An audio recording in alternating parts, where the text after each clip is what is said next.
Yes, people, what's going on? Happy Saturday, man. Hope you guys are doing well. Quick, short, sharp Flex's view regarding our captain, Bruno Fernandes. Regarding Bruno Fernandez, because he has spoken on international duty, and these type of things always happen on the international break. Players get asked questions about things that have happened recently, etc. If the team's doing badly, they get asked about a manager and do you back him, or if they're in bad form, they get asked about themselves, or in Bruno's case, they get asked about their future a lot on international break. And he had this to say. Let's just jump straight into it, man. There's different parts of it, because Fabrizio Romano's got a specific quote, and there's also a bigger quote from United Report that they're saying he said whilst on international duties. I'm only going off the quotes that have been aggregated at this point, should I say, at the time of me recording this video this morning. Fabrizio gone with, I didn't close the door to move to Saudi because of the World Cup. That was never on my mind. I just wanted to stay at the club, and the club wanted me to stay. That's it. I.e., the only reason why he's not going Saudi is not just because there's a World Cup here. You know, i.e., I actually want to stay here. I want to stay at the club, and the club wanted me to stay. It's that simple. I didn't want to leave, and the club didn't want me to leave, so I didn't leave. It's not because Portugal got a World Cup this summer, and he thinks that by playing in Saudi, it would affect his chances of playing in that World Cup. Hear me out before you start shouting at the screen. I'm just reading the quotes. There's a bigger quote here that says Bruno Fernandez about rumours of moving to the Saudi Pro League. He said, that's an impossible scenario to imagine. I have no idea if there's any truth to it. I think he means this time round, because obviously he's made it clear about last time round. I like to enjoy the moment, and for me, the most important thing is representing the national team. It's a huge source of pride. I don't even know if I'll play tomorrow, let alone if I'll be playing outside of Manchester a year from now. So that is talking about now. It's not something that worries me. I'm happy where I am. Otherwise, I wouldn't have stayed. Honestly, it's not something that even crosses my mind. Then you sort of look at some of the responses. You look at what some people are talking about on X, and them breaking down what Bruno is saying, what he means, what he's covering up. And I think there's a lot of people doing way too much on this. You know, I saw someone say that, oh, obviously he's going to say that now. Let's not break it down, and let's not misconstrue this thing for like a love story. Like, the reason why he ain't going is because it's World Cup. That's why. Like, him trying to make out that it's because of loyalty and that he just loves the club. That, you know, he shouldn't do that, because that's just not true. There's other people saying even more wild stuff, which is that, oh, Saudi just, bro, stop lying, bro. Saudi just didn't put the money down for you. So there wasn't even an offer. And anyone who says that's just an idiot. There obviously was an offer, and it was on the table.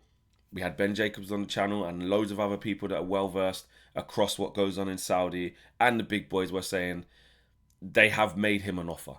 They were waiting for his decision. Do you know what I'm saying? I think at the time it was like waiting for a certain Monday to see what his decision was before they moved on to, I don't know, try to get Osimhen or whatever they were trying to do. So let's not make out like Bruno didn't have an offer to leave. I think this season, especially, as soon as we sort of got wind of some of the numbers that were going to be brandished around for Bruno Fernandes to move to Saudi, i.e. 100 million, the conversation became different, and that's whether you love Bruno and really want him to stay as our captain and love and respect what he's done for us in a difficult moment, or whether you're indifferent about Bruno or don't really rate him that much, and have always never rated him. It didn't really matter what side of that coin you was on. The conversation opened up when we all heard 100 million, because we went, 100 million, bro. Are you ever going to get 100 million for Bruno again? He is our best player, but what could you do with this squad with 100 million? You can buy a midfielder or two. You can buy a striker and a midfielder, or whatever it is you want to do. And we ended up spending 200 million plus whilst keeping Bruno. So the feeling is that, bro, we would have had over 300 million to spend. That Belabor plus Wharton, or that Belabor plus whatever, or whoever it may be, we could have got that now. And with what the managers decided to do to Bruno by not even making him a 10 and putting him in central midfield, the plan looked like it didn't make sense. Now, I don't think we should put that on Bruno. I don't think Bruno's done anything wrong here. Bruno has just made it clear that he don't want to go Saudi. He wants to stay here. And yes, I do think there's an element of I wanted to keep playing at the highest level in Europe. And I think he even alluded to comments of that nature. And I'm paraphrasing here. I'm going off the top of my head from what I remember at the time in the summer. But wasn't it? He said, "My wife asked me the question, what do you want?" Someone drop it in the chat what the actual quote was. But do you not, what do you want to achieve, or where do you want to be, or something like that? It was almost like she was leading that. Well, how do you see your career vibe? And he was like, yeah, I see my career at still playing at this level. Now, Man United are not anywhere near playing at the top level. We're not going to have Champions League away days in the in the semi-finals, quarter-finals, knockout phases against bloody Bayern or Real Madrid, or domestic games against Arsenal, City, Chelsea, Spurs anytime soon in the Champions League, because look where we are. But he means playing in Europe. He means playing in Europe. He wasn't ready yet to leave European football on the biggest stage, even though we're awful, in the Premier League for Man United. And he wasn't ready to walk away from being a captain just yet. He feels like he still has more to offer at this level. That's not his fault. If you're angry, be angry at Ineos then, who didn't put their foot down and say, no, we kind of don't want you to stay. Because it's been a two-way thing, yeah? The club said they didn't want him to stay. They didn't force him they didn't want him to leave. They didn't force him to move. They didn't say, we're going to accept this bid, so it's up to you. He's saying he felt the love. He's saying, I had conversations with the club and they told me X, Y, Z. Hence, I made the decision to stay. Guess what? Like he did even the year before that. Do you remember that? Do you remember when we was in the mix zone in one of the Europa League games last year? And I think it was Beth. Shout out Beth. Beth asked him something. Or did somebody else ask it? I think it was Beth.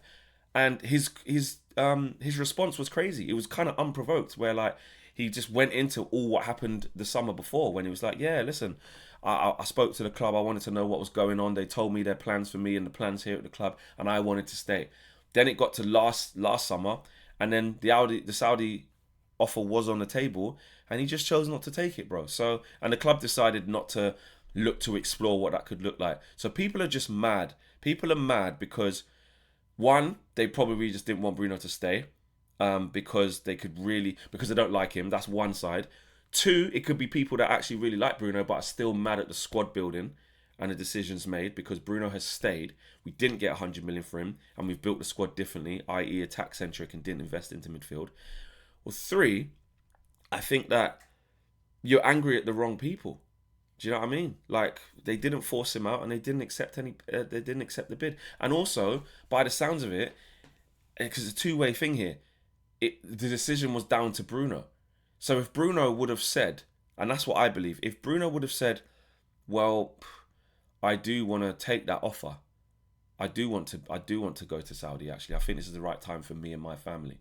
The club wouldn't have stayed in his way. I don't think the club would have been like, but please stay. There's no way. Amorim would have. Don't get me wrong. Amorim said it in press conferences last year when he was linked with Real Madrid, saying, I told Bruno he must stay here. We want our best players. Bruno is one of them. I want him here. Amorim made it very, very clear. And I'm not saying Man United are unhappy with him, but if there was a genuine opportunity where it came that Bruno was basically going, I don't know, I kind of would probably take this, they're going to honour it. He's done well. I would think they would, with us needing money and Bruno doing what he's done for this club, which I agree with, and being the main man. They would allow him to move if he wanted to move. But none of those things materialised from any part of the deal. The only thing that materialised was an offer. So him saying that, but I do take with a pinch of salt that it must have played on his mind that it's World Cup. It must have played with his mind that it's a World Cup, yeah.